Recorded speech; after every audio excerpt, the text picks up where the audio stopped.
The Aethelgard Anomaly, when science recorded something that shouldn't exist. Welcome back to the Wilderness Protocol.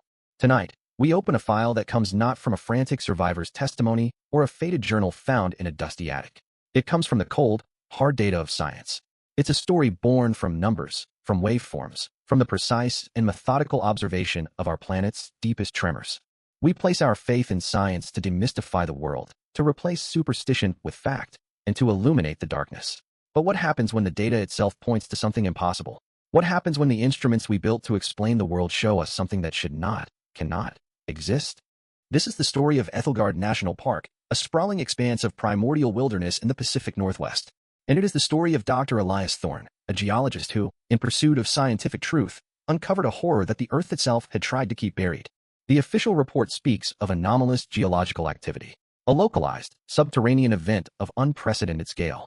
But the truth, as found in Dr. Thorne's private logs and classified communications, is far more terrifying. Because the seismographs at Aethelgard, they weren't measuring earthquakes. They were measuring footsteps. Our story begins in the autumn of 2018. Aethelgard National Park was, as it had been for over a century, a sanctuary of rugged, untamed beauty. It is a place of profound scale, a kingdom of giants. Millions of acres of ancient Douglas fir and redwood trees form a canopy so dense that the forest floor lives in a perpetual twilight. Granite peaks, sharpened by millennia of ice and wind, scrape at the underbelly of the clouds. And its valleys are so deep, so secluded, that some have not seen direct sunlight in generations. It was a remnant of a world that existed long before mankind, and it gives one the distinct impression that it will remain long after we are gone. Deep within this vast wilderness, nestled in a high-altitude meadow-miles from any public trail, sat Outpost Sierra 7. From the air, it was just a collection of low, unassuming buildings with grass-covered roofs, designed to blend into the landscape. But beneath the surface, it was a state-of-the-art geological research facility, a technological nerve center buried in the heart of the wild. Its sole purpose was to monitor the Aethelgard fault line, a complex and notoriously volatile network of tectonic fractures that ran like a scar directly beneath the park. Dr. Elias Thorne was the lead seismologist at Sierra 7, and he was, in many ways, a man perfectly suited to his environment. Not the wild, untamed nature outside, but the controlled, sterile, and predictable world within the outpost. He was a man of logic, precision, and unwavering routine. His world was one of graphs and charts, of algorithms and the quiet, constant hum of servers processing terabytes of data. He found a deep sense of comfort in the predictable groans and shudders of the earth. To most people, an earthquake is a terrifying, chaotic event, a moment of utter powerlessness. But to Elias, an earthquake was not a disaster, it was a conversation. It was the planet speaking in a language of physics and energy, a language he had spent his entire life learning to interpret. And for months, the conversation had been quiet. The fault line was in a period of relative calm, what geologists call seismic quiescence. Elias's days were a peaceful cycle of calibrating equipment, running simulations for fault rupture scenarios, and writing academic papers that would be read by a handful of his peers across the globe. It was a life of monastic dedication. It was peaceful. It was controlled. Until October 12th. At precisely 3:14 a.m., the primary alarm at Sierra 7 sounded. It wasn't the frantic, blaring siren that would signal a major, imminent quake. It was a soft, insistent, three-note chime, a tone reserved specifically for anomalous readings data that didn't fit any known pattern. It was the system's way of saying, I don't know what this is.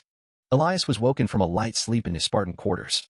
In less than a minute, clad in a gray sweatshirt and rubbing the sleep from his eyes, he was standing before the central console. The main holographic display projected a topographical map of the park, glowing softly in the darkened room. And on it, a single waveform was propagating across the network of sensors. It was faint, barely distinguishable from the constant, low-level background noise of the planet itself. The system registered it as a tremor of magnitude 1.2. On the Richter scale, that is negligible, less than a truck driving past a building. The kind of seismic whisper that happens 1,000 times a day across the globe, unnoticed by all but the most sensitive instruments. He would have logged it as ambient noise and gone back to bed, but for two details that were deeply, fundamentally, wrong. The first was its origin. The system's triangulation software placed the epicenter in a region of the park known as the Rowan Basin.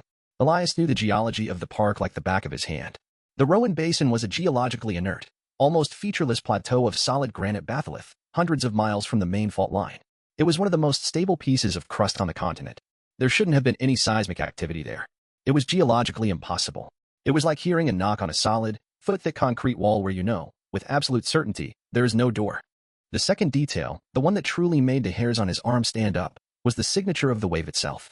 An earthquake, no matter how small, has a distinct and chaotic signature. Think of it as a sonic fingerprint.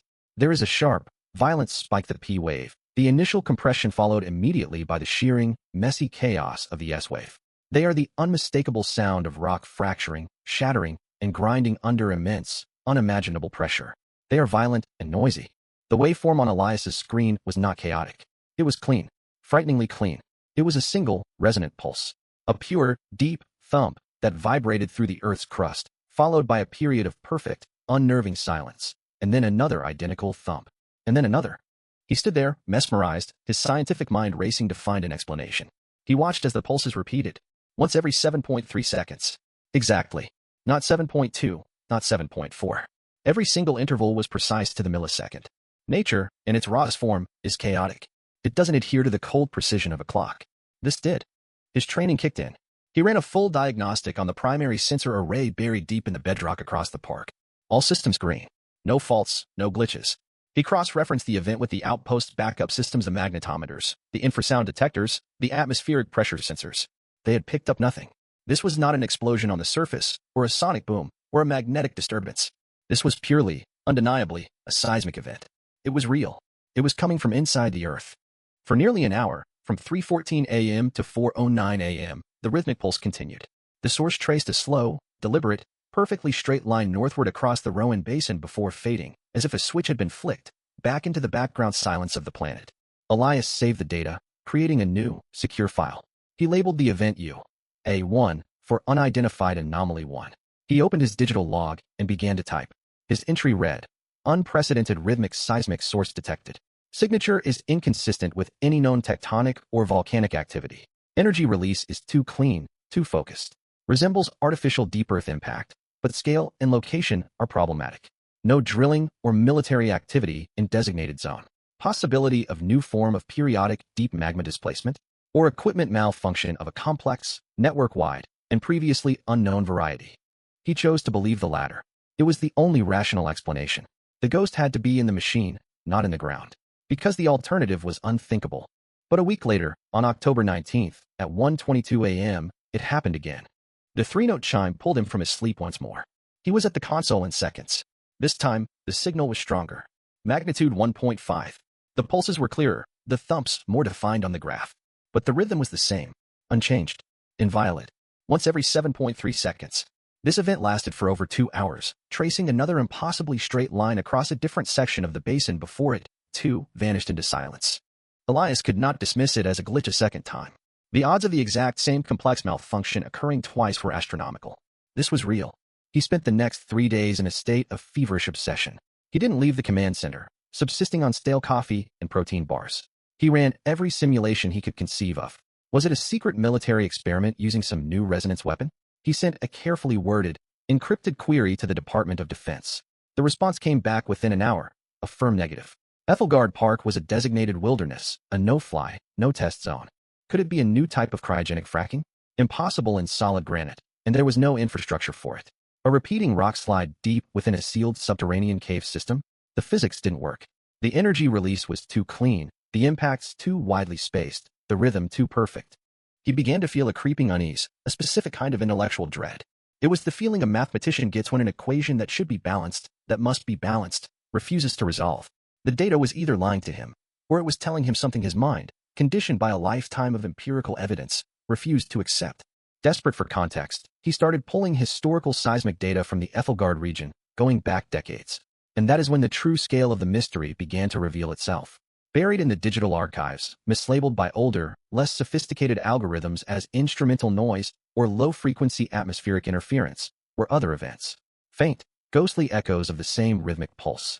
One in 1997, 2 separate events in 1985, a flurry of them in the late 1960s, when the first primitive analog sensors were installed in the park. He plotted them on a timeline. The pattern was chilling. The events were becoming more frequent, and they were becoming stronger.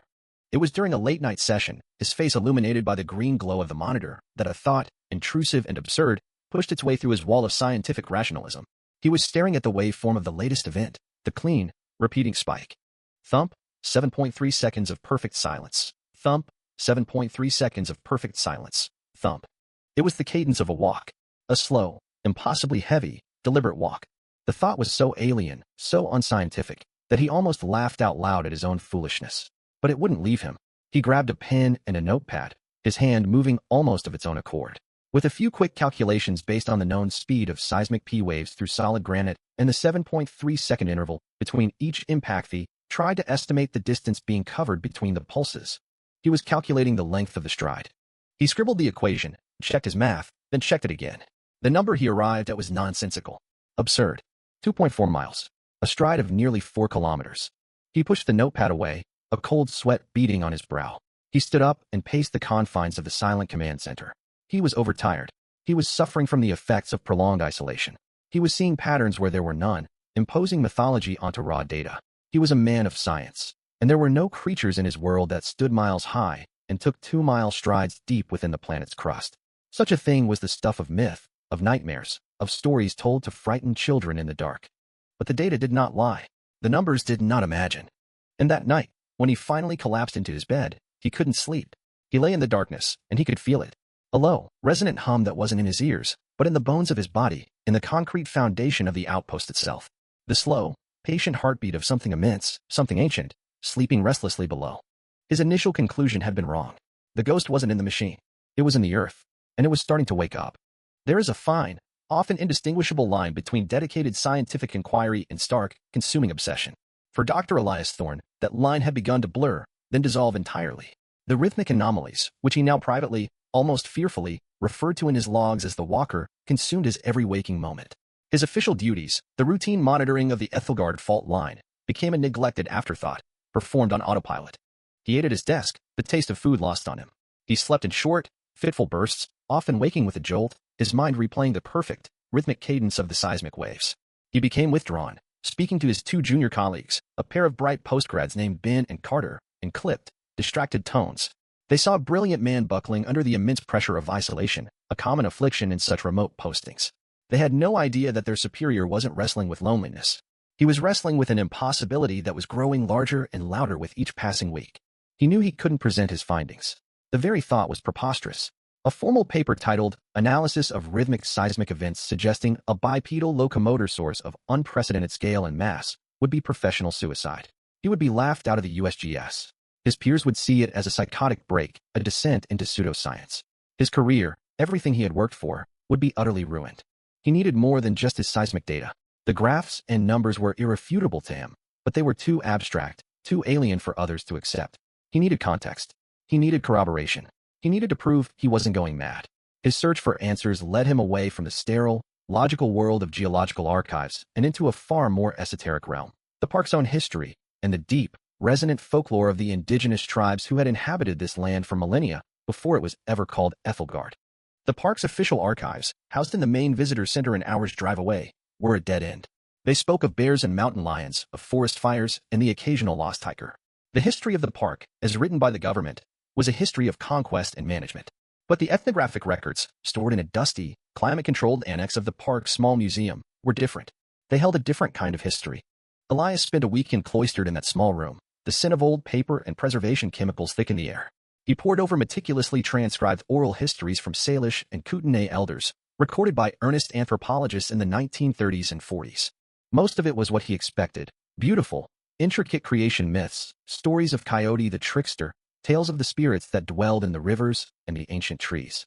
But as he dug deeper, he found a recurring theme. A warning, spoken in different ways by different voices across the decades, but always about the same place. The elders spoke of a specific area of the land, an area that, when Elias pulled out his own topographical maps and cross-referenced the landmarks, corresponded almost perfectly with the Rowan Basin. They called it, in their language, a name that translated roughly to the land of the heavy sleep. It was a place to be avoided, a taboo land. Not because it was haunted by the ghosts of men, but because something dwelt there, something that slept. They didn't have a single, consistent name for it. One translation, from a particularly poetic elder, called it the one who shakes the roots of the mountains.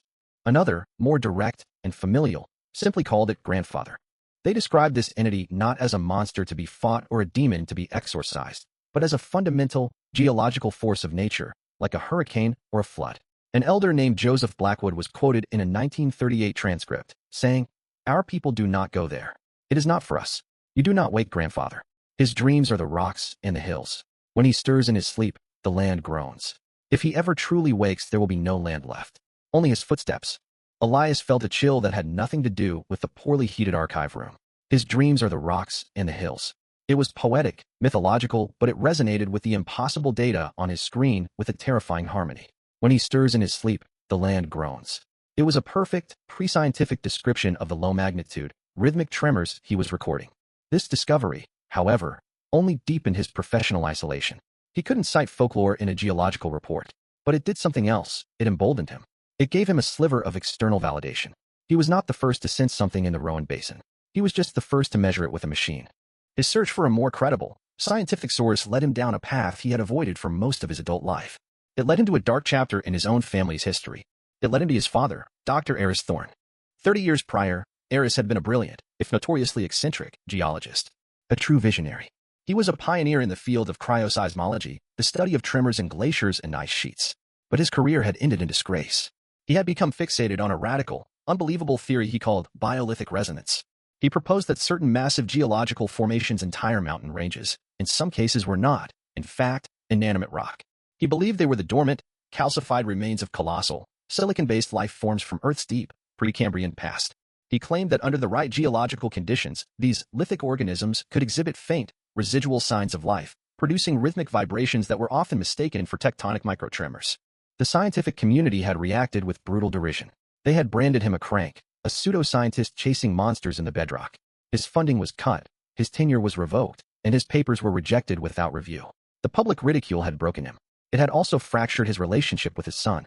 Elias, a young and ambitious student at the time, a devotee of empirical evidence and peer-reviewed fact, had been deeply embarrassed by his father's wild theories.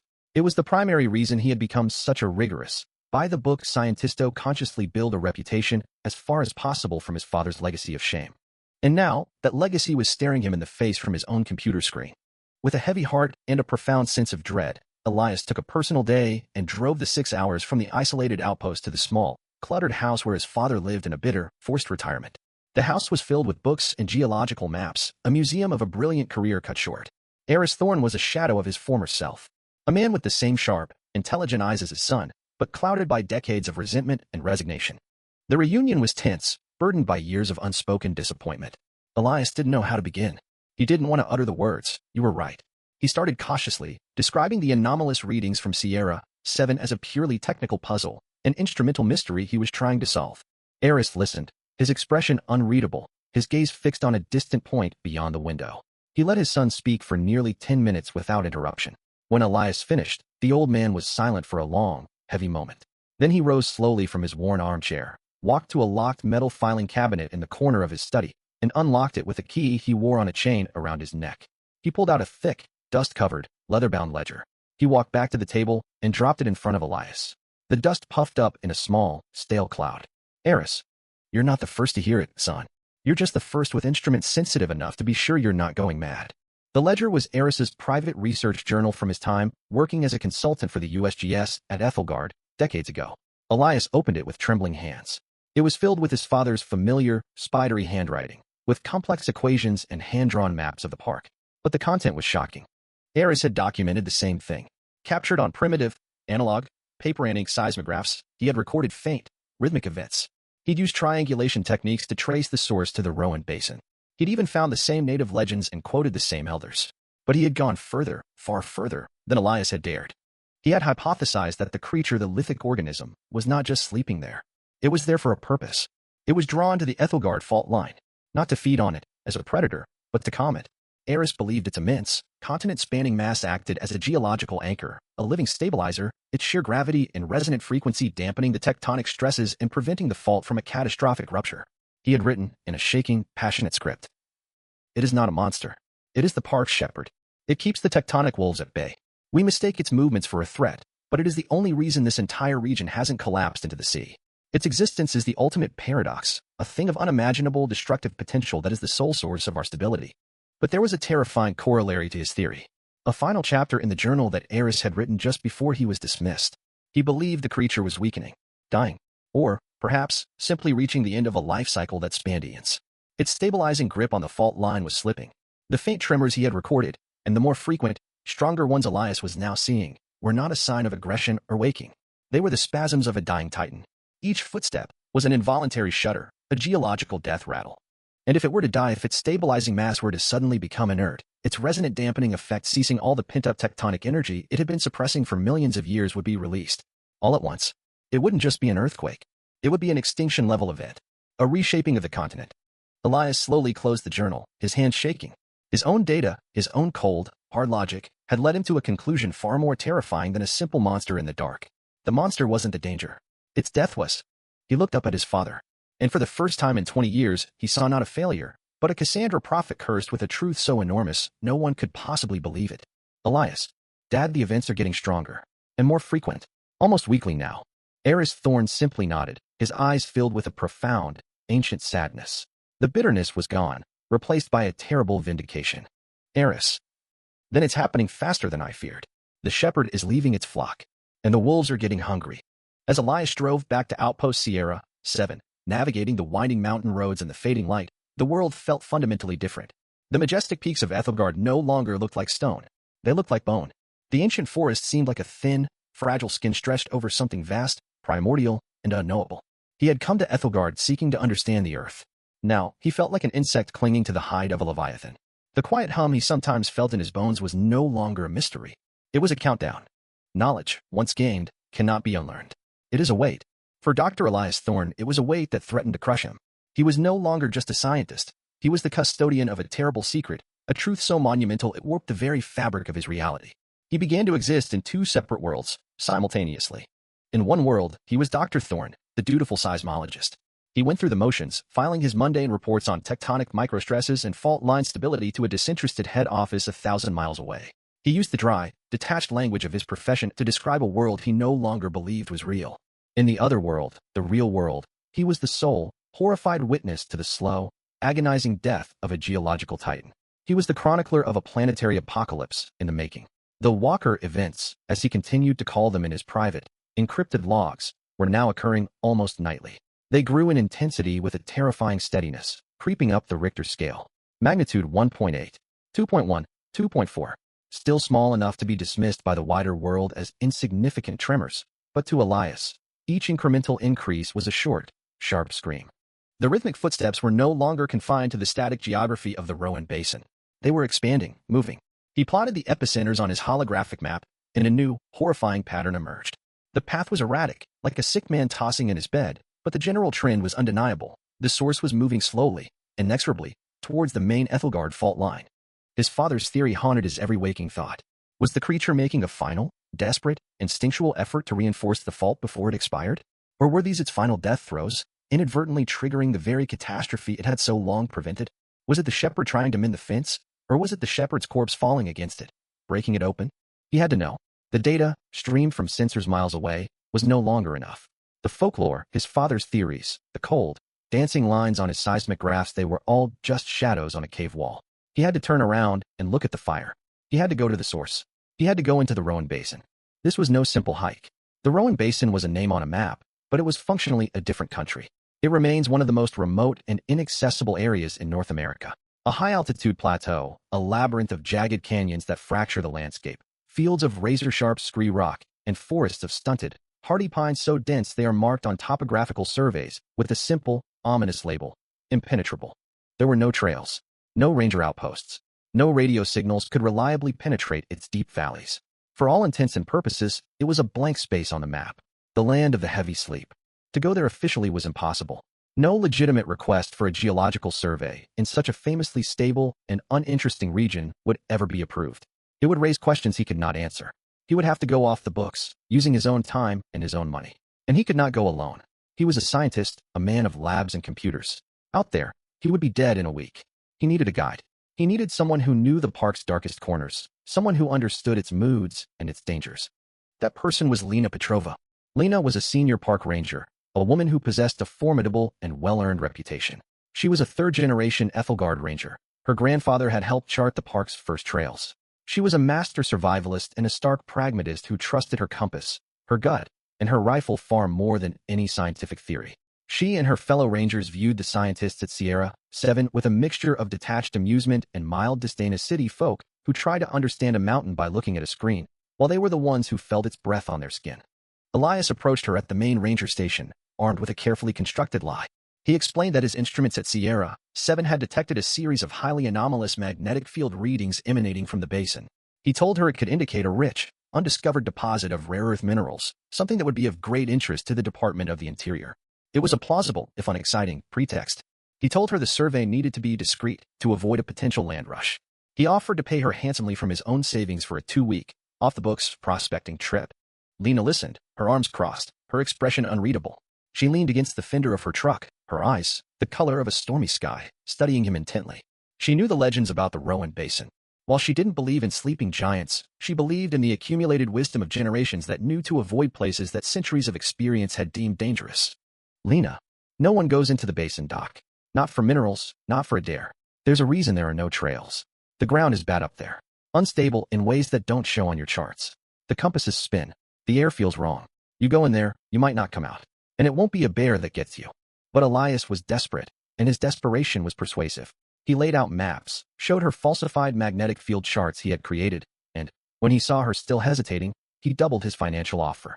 For Lena, who was saving every penny to buy a plot of land just outside the park's borders, a place to finally settle down, the money was too good to refuse. Against her better judgment, listening to the logical pull of the cash over the instinctual pull of her gut, she agreed. They set out on a cold, clear November morning, under a sky of brilliant, metallic blue. The first few days of the trek were arduous, but normal. They followed game trails and creek beds, pushing deeper into the wilderness. The familiar sounds of the Aethelgard wild were their constant companions. The piercing cry of a red-tailed hawk circling high above, the rustle of unseen animals in the dense undergrowth, the constant, soothing sigh of the wind through the vast stands of pine. But on the 4th day, as they scrambled up a final ridge of shattered shale and looked down into the broad, dish-like expanse of the Rowan Basin, a change occurred. It was subtle at first, a gradual dampening of sound, as if a thick blanket were being lowered over the world. The bird calls became less frequent, then faltered, then stopped altogether. The rustle in the undergrowth ceased. The wind still moved the branches of the gnarled trees, but it no longer seemed to whisper or howl. It was a dead wind, moving without a voice. By noon, the silence was absolute. It was a profound, oppressive quiet that Lena, who had spent her entire life in the woods, had never experienced. It wasn't the peaceful quiet of a remote meadow. It was an unnatural, vacuum-like silence. It felt like the entire forest, the very air itself, was holding its breath in anticipation of something dreadful. Lena, I don't like this. It's empty. All wrong. Elias, however, felt a strange, terrifying sense of exhilaration. He had a portable, handheld seismometer in his pack, a custom-built device, and its needle was trembling constantly with low-frequency vibrations that were entirely imperceptible to his senses. The ground beneath their feet felt solid as iron, yet the machine told him it was humming like a tuning fork. They were getting closer. The landscape itself began to reflect this wrongness. The trees, though clearly ancient, were stunted and twisted into grotesque shapes, their bark covered in a strange, faintly iridescent lichen he'd never seen documented. The exposed granite underfoot was scoured with deep, perfectly parallel grooves, some hundreds of feet long and dozens of feet deep. They ran for miles, like claw marks. Lena, the pragmatist, assumed they were unusual glacial striations. Elias, looking at the unnatural regularity of the patterns, wasn't so sure. They looked less like the work of a river of ice and more like the result of a colossal rake being dragged across the plateau. They made camp that night in the deafening, watchful silence. As darkness fell, a deep, starless black, the wrongness of the place intensified. The air grew cold and heavy, carrying a faint, metallic, ozone-like scent. Elias set up his portable seismometer on a flat rock, its small screen glowing in the dark. The readings were off the charts, a constant, rhythmic, low-frequency hum. It was the walker's signal, but 1,000 times stronger, more immediate, than it was at the outpost. They were on top of it. He didn't tell Lena. How could he? He was woken in the middle of the night by a soft, persistent vibration. It wasn't the ground shaking. It was the water in his metal canteen, which he had placed on the rock beside his head. It was trembling, its surface agitated by tiny, concentric ripples, despite the utter stillness of the air. He sat bolt upright, his heart hammered against his ribs. Across the small, unlit campfire, Lena was already awake, sitting up in her sleeping bag, her hand resting on the stock of the rifle beside her. And then they heard it. Or rather, they felt it. It wasn't a sound that came through their ears. It was a pressure wave, an impact that bypassed hearing and resonated deep in their chests, in their skulls, in the marrow of their bones. A profound, soul-shaking thump. The solid ground beneath them jumped, a single, sharp, upward jolt. A few pebbles skittered down a nearby rock face, the sound obscenely loud in the crushing silence. 7 seconds of ringing, breathless silence followed. Thump. Another jolt, identical in force and character to the first. The water in the canteen sloshed visibly. In that moment, Lena Petrova's lifetime of pragmatism, of belief in the tangible and the explainable, evaporated like mist in the sun. It was replaced by a primal, instinctual fear, the kind her distant ancestors must have felt cowering in the dark from predators they could not see. Her eyes were wide in the faint starlight, fixed on Elias. Lena. What was that? An earthquake? That's not what an earthquake feels like. Elias, his own heart pounding so hard he thought he might pass out, finally told her the truth. He spoke in a low, trembling voice, the words tumbling out of him, the rhythmic signals, the impossible cadence, his father's mad theories, the native legends of grandfathers sleeping, the dying god beneath their feet. He expected her to call him insane, to pack her things and leave him there. But Lena had just felt it. She had felt the impossible, perfect, 7.3-second cadence in her own bones. She didn't mock him. She didn't argue. She just stared out into the oppressive, featureless darkness of the basin, her face pale and etched with a new and terrible understanding. Lena. Footsteps. The word was barely a whisper, a puff of condensed air in the cold. You're saying that was a footstep? Thump. The earth answered for him. The rhythm was undeniable. It was the slow, steady, patient pace of something walking. Something of a scale that the human mind was simply not equipped to comprehend. They didn't sleep for the rest of the night. They just sat in the crushing silence, huddled together, not for warmth, but for the fragile sanity that comes with human companionship in the face of the incomprehensible. They sat and listened as the very land they were on rose and fell with the footfalls of an impossible creature taking a walk in its sleep. The land of the heavy sleep was not a metaphor. It was a literal, terrifying description, and they were camped on the giant's chest. The goal of the expedition had changed. It was no longer about confirmation. It was about survival. But a new, darker impulse had taken root. A terrible curiosity. They had to see it. They had to know what was making that sound. Driven by a terrifying blend of scientific imperative and morbid dread, they made a silent pact as the sun rose. They would press on. They would follow the vibrations to their epicenter. They were no longer a scientist and a ranger. They were pilgrims, drawn towards a dark and terrible god. Fear is a compass. It points to the thing that must be fled. But for Elias and Lena, stranded in the heart of the Rowan Basin, their fear had become a strange and terrible magnet. It now pointed in one direction, forward, deeper into the silent land. The rhythmic jolt, the footstep, had ceased with the first light of dawn, but the silence that returned was no longer empty. It was filled with a terrible new understanding. Every rock, every twisted tree, every grooved canyon wall was no longer just geology. It was a syllable in a story they were only just beginning to read. They moved with a grim, almost automatic purpose. Elias held his portable seismometer in a trembling hand, the needle now in a state of constant, violent agitation, confirming they were walking directly towards the source. Lena took the lead, her rifle held at a low ready, a gesture born more of instinct than any real hope of defense. Both knew, in the marrow of their bones, that no firearm forged by man would be of any consequence here. Their destination, according to the frantic trembling of Elias's device, was a massive, isolated peak that dominated the very center of the basin. The official government maps, drawn from distant satellite images, called it simply the Anvil, for its stark, strangely flat summit. But Elias remembered a name from the old tribal records. The elders had called it the place where the sky rests. As they drew closer, they saw that the Anvil was not like the other mountains in the Aethelgard range. It wasn't the familiar gray, speckled granite. It was composed of a dark, almost black, vitreous rock that seemed to drink the light. It had a strange, layered texture, like ancient, petrified wood on an impossible scale. It cast no proper shadow. Instead, it seemed to create a pool of gloom around its base. The vibrations intensified with every step. The solid ground beneath their feet felt alive, humming with a deep, resonant energy that traveled up through the soles of their boots. It was like standing on the steel deck of a vast, idling engine. The air itself thrummed, a low-frequency pulse that they felt in their sinuses and their teeth. And then, at the base of the anvil, they found it. A cave. But the word cave is an insult to what they saw. It was not a natural opening, not a fissure carved by water or time. The entrance was a perfect, symmetrical archway, at least 100 feet high and twice as wide. The edges were so clean, so precise, they looked as if they had been cut by a machine of unimaginable power. The dark rock around the arch was smooth, almost polished to a sheen, in stark contrast to the rough, jagged terrain of the rest of the basin. A low, warm, sulphurous breeze emanated steadily from the yawning blackness, carrying with it a scent that was both ancient and utterly alien, the smell of deep earth, of ozone after a lightning strike, and something else, something organic and faintly metallic. Like old blood. This was the source, the epicenter of every tremor, every footstep. They stood before it, two small, fragile, soft-bodied figures dwarfed by the sheer scale of the entrance. This was not a cave. It was a doorway. It was a wound in the world. Lena. We can't go in there, Elias. This is wrong. This is a tomb. Elias stared into the colossal darkness, his scientific curiosity now locked in a death grip with his primal terror. Elias. It's not a tomb, Lena. His own voice was hollow, awestruck. It's a den. Every instinct in his body screamed at him to run, to flee this cursed basin and never look back. But the scientist in him, the man who had sacrificed his career, his peace of mind, for this very moment, could not turn away. This was the answer. The final, terrible proof. This was the heart of the mystery. With their headlamps switched on, their beams cutting feeble cones of white light into the colossal darkness, they crossed the threshold.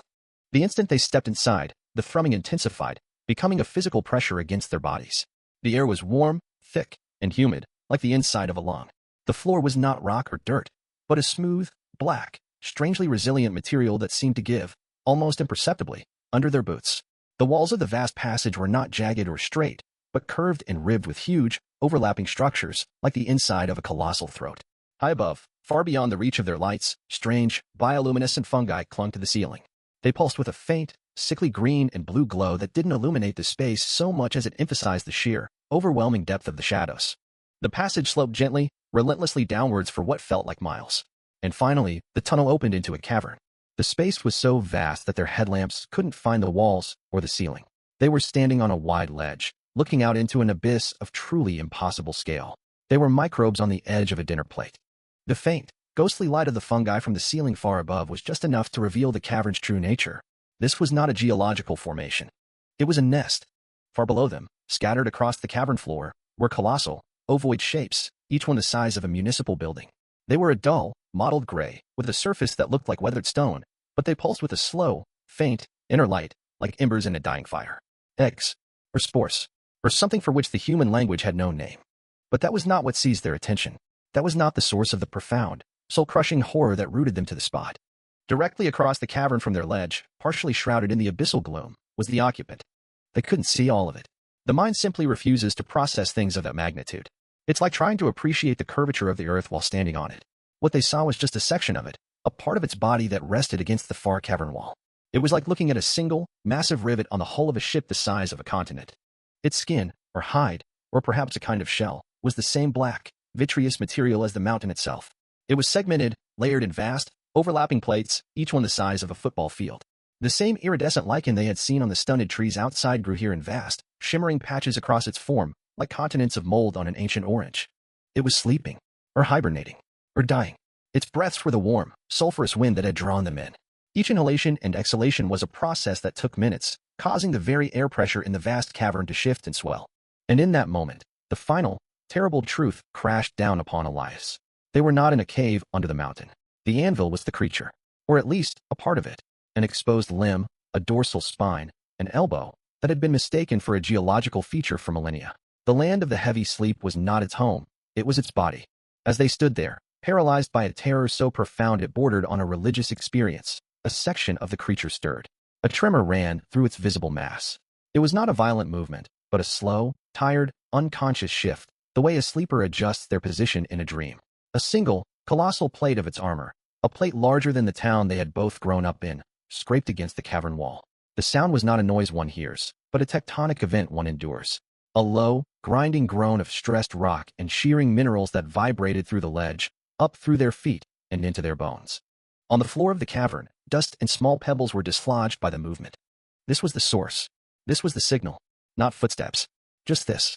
The tiny, involuntary movements of a sleeping giant. The twitch of a muscle. A sigh in its eon-long sleep. The footsteps Elias had measured from the outpost, the ones with a 2-mile stride, were not the creature walking across the land. They were the reverberations of its heart. A heart so large, so powerful, that each slow, rhythmic beat was a localized, magnitude 2 earthquake. The creature they had called the Walker wasn't walking. It hadn't even woken up yet. This final realization was somehow worse than any monster. The power they were witnessing was incidental. It was accidental. Its very physiology was a geological event. They, and the entire human world, were utterly and completely beneath its notice. They were less than ants on the back of a whale. Lena, her pragmatic mind shattered into a million pieces, grabbed Elias's arm, her grip like a vice. She pulled him back from the ledge, her face a mask of pure, unadulterated terror. Lena, we have to go. Now. Elias, now. As they turned to flee, a piece of the creature's hide, a flake loosened by the movement, dislodged and fell. From the perspective of the organism, it was a speck of dry skin. It drifted down through the cavern's vastness and landed on the floor far below. It hit with a deafening, echoing crack, sending spider webs of fractures through the resilient ground. The fragment was the size of a freight train. They ran. They scrambled back up the dark, ribbed passage, their lungs burning, their minds screaming, the thrumming of the cavern a monstrous pulse at their backs. They burst out of the archway into the cold, clean air of the basin, gasping, collapsing to their knees, their sanity frayed to the breaking point. They didn't stop to rest. They fled the shadow of the anvil. They fled the oppressive silence of the Rowan basin. They ran until their legs gave out, and then they walked, a desperate, stumbling, forced march back towards civilization, back towards a world that now felt impossibly fragile, thin, and terrifyingly small. They didn't speak of what they saw. There were no words for it. They had looked upon the face of a geological god, and had been shown, in no uncertain terms, the utter and complete insignificance of mankind. The greatest horror was not that the creature was a myth. The horror was that it was real, and the seismographs had been right all along. They hadn't been measuring earthquakes. They had been measuring the vital signs of the earth itself. And the prognosis was not good. The journey out of the Rowan basin was a silent, desperate fugue state. A blur of physical exhaustion and raw, undiluted adrenaline. The world outside the basin's oppressive silence assaulted their senses. The sound of a bird chirping, the rustle of wind in normal trees, these simple things felt loud, chaotic, and almost profane after the profound quiet of the basin. The world they had returned to felt like a fragile illusion, a thin coat of paint over an abyss. Elias and Lena emerged from the wilderness 2 weeks after they had entered.